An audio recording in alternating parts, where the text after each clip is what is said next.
So recently I have a few clients that ask me about how do I make students listen and behave well. So I'm making a video based on that. So the number one way to get students, and this applies to not just special needs children, this applies to all children. But I focus primarily on special needs children, autism more importantly. So the number one way to get children with autism and children with special needs and just children in general is to set boundaries.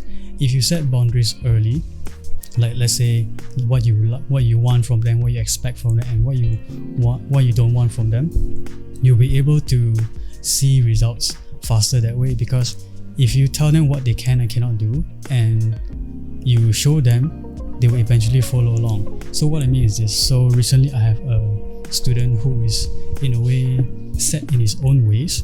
So what I did with him was, when I started with him, he was playful, he was wanting to do his own things, and I used many different methods to build rapport with him. And after building rapport, he kind of took a 180 degrees turn, and he kind of do things on his own during our lessons, to the point where he wasn't even interested in doing the lesson anymore, even though that he expressed many times that he wants to learn. So what I did recently was I just sat down there next to him like our normal lessons. What I did was I just said, hey, if you want to learn, okay, let's learn. If you don't want to learn, you can go out from the room. So of course, he's high functioning autism, so he's able to rationalize and reason. So what he did was he said, okay, I don't mind. So what I did was I stood up, opened the door, and showed him that he can go. And immediately 180 degrees turn in his behavior, where he just said, okay, I'll just sit down and listen. And from that on, the lesson went very smoothly. So, and this is a student that I've been dealing with for the past 2-3 weeks, and only recently I managed to identify his pattern of behavior and managed to break through. And now that he's listening and in a way doing very well in the lessons, that he's able to learn the concepts. I'm teaching him elementary maths, so he's around like 11-12 years old, but he's picking up fairly quickly now because of that. So what I want to make a video of this to make a point across is that I see a lot of pattern among teachers and parents whereby they want the children to listen to them and to play with them and to respect them and do all the fun things. But I usually see that they are skipping the first step, which is to the second step. First step is always to build rapport. So the second step, which is to build set boundaries, because children they like to test things, right? They like to do things sometimes out of bounds, or they're still learning. So what we can do is we can set rules, boundaries of what they can and cannot do. So on top of that, I like to supplement these with specific strategies, such as using a calm, neutral tone and never get physical.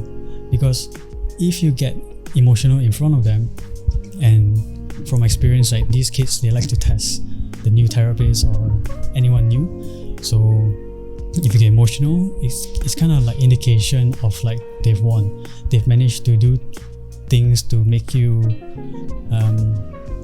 get out of to become more emotional. So what we can do, no matter what the situation is, if we speak to them in a calm and neutral tone and saying that, hey, we can do this, and then you can do what you want to do later, and usually that translates into a better lesson overall in terms of my experience. So that's the second one. So the third one I would say is to be more attentive to what they want and what they don't want. What I mean is that if we can know what they like and don't like, obviously we have our boundaries, they have their own boundaries too. So if we can identify what they like and don't like, we can easily go around that. So for example, another student of mine, he likes Legos. So what I do is some of my lessons I incorporate Lego into it, like maths and even English, like storytelling, and even creative writing, because he likes Lego and that's what attracts him. So we use that with him, but that comes with the boundaries of, hey, this lesson we're going to use Legos. It's not for play, it's for work. So anytime that he's trying to play with the Lego, I remind him, remember, Lego for work, not for play.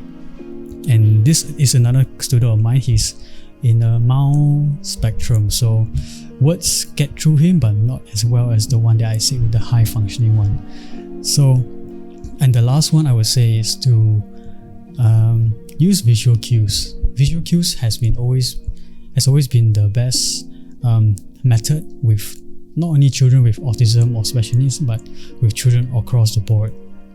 So in the classroom, what we usually do is, when we set rules, we don't just say it, we don't repeat it, we just have a laminated paper of the school rules and the class rules and what we expect from them, and we just place it at a common area where they can see it.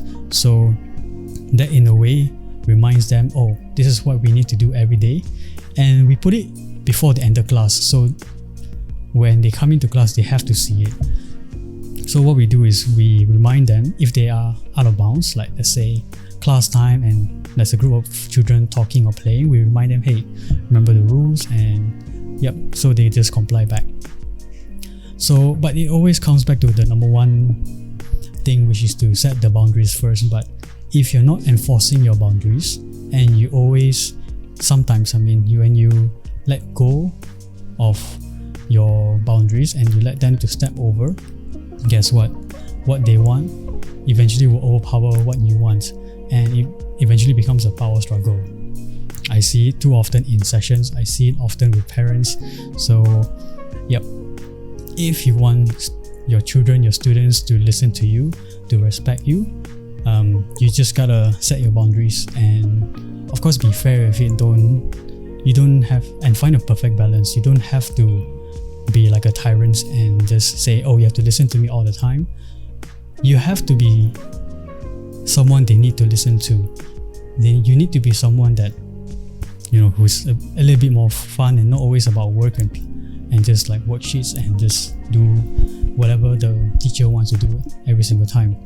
So for parents and teachers, I would suggest that spend time to build rapport first. Identify what the student or the children is interest, and then from then on you can, depending on the parent or teacher, of course, set the boundaries so that whatever your objective, whatever your goal is for the lesson or for the day or at home, it goes smoother from there.